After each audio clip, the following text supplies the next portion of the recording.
Az előző évtizedben 8 évig zsinórban tovább jutottunk az Eurovízió döntőjébe. Ez egy akkora teljesítmény, amire rajtunk kívül csak a svédek voltak képesek, de Pápai Joci 2019-es kiesése óta már nem próbálkozunk. Politika vagy csak sértődöttség? A Eurovision Video Essays első magyar kiadásában megpróbálom megválaszolni, hogy egyáltalán indulunk-e még a versenyen.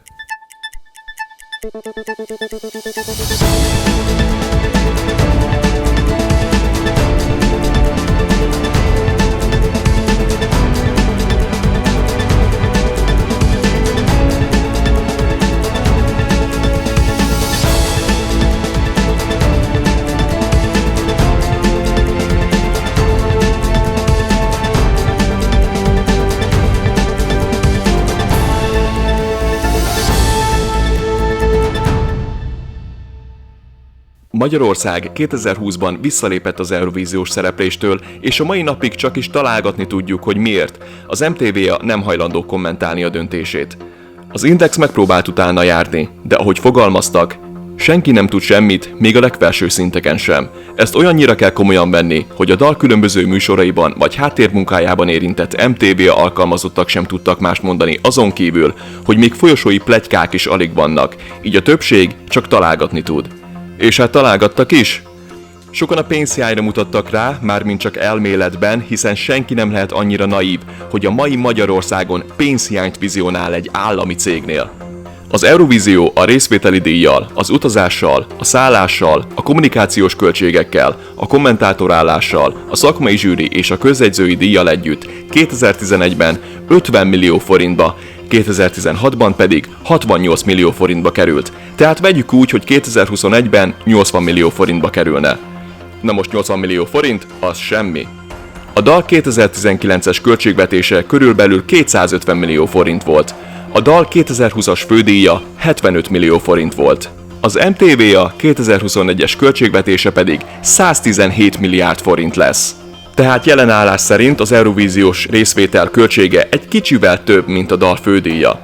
Ezen a ponton magabiztosan kizárhatjuk a csóró teóriát, az MTV-ának 80 millió forint az zseppénz, és el tudná költeni a részvételre, és ha a költségvetését nézzük, még a rendezésre is. Más kérdés, hogy a kormány ideológiai alapjaira miként húzható fel az Eurovízió. És nem értek egyet azzal a zsigeri lejártó hadjárattal, ami az MTV-át érte, senki nem mondta, hogy a meleg jelenlét miatt léptek vissza. Ugyanakkor hülye lennék nem szórakoztatni ezt a teóriát, hiszen eleve hihetőbb az előzőnél, és van alapja is. A kormány hergel a melegek ellen, a verseny üdvözli őket. A kormány nem ismeri el a transzneműeket, a verseny lehetőséget biztosít nekik. A kormány befogja az emberek száját, a verseny maga a szólásszabadság és a szabad kifejezésmód. Az énekesek bőrszíne, szexualitása, hite, neme és mondani valója eltérhet a miénktől, de az Eurovízió azt üzeni, hogy ez mind rendben van. Hogy ahhoz kell ragaszkodni, amilyenek vagyunk, és amilyenek vagyunk, azt másoknak tiszteletben kell tartania. Tehát miért is hagyná egy illiberális kormány, hogy egy liberális értékeken alapuló versenyt bámuljon az egész ország? Nos, ugyanazért, amiért bármelyik másik balkáni ország, Ukrajna, Oroszország, Azerbajdzsán vagy Fehéroroszország. Országimázs. Ha egyszer visszatérünk az Eurovízióra ugyanezzel a kormánnyal, az biztosan nem azért fog megtörténni, mert a miniszterelnökség el akarja indítani az első magyar transznemű énekest. Az országimázs lehet a legfőbb ok, amiről egyébként az orosz részvételről szóló videóeszémben is beszélek.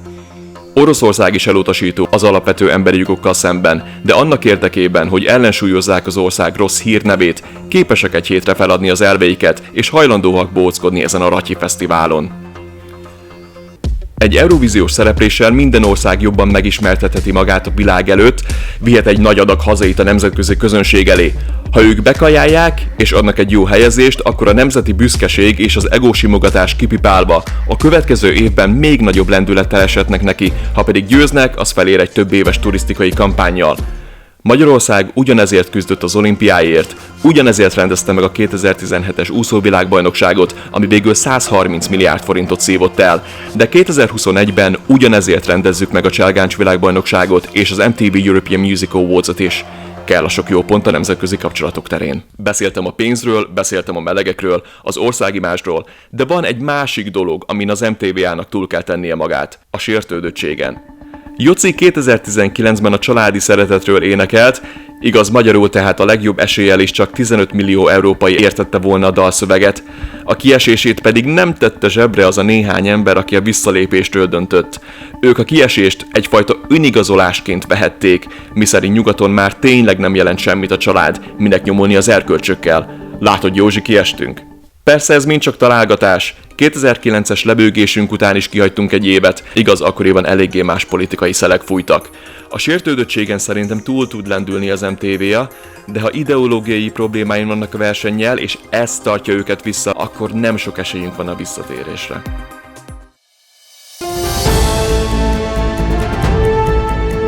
Ti mit gondoltok?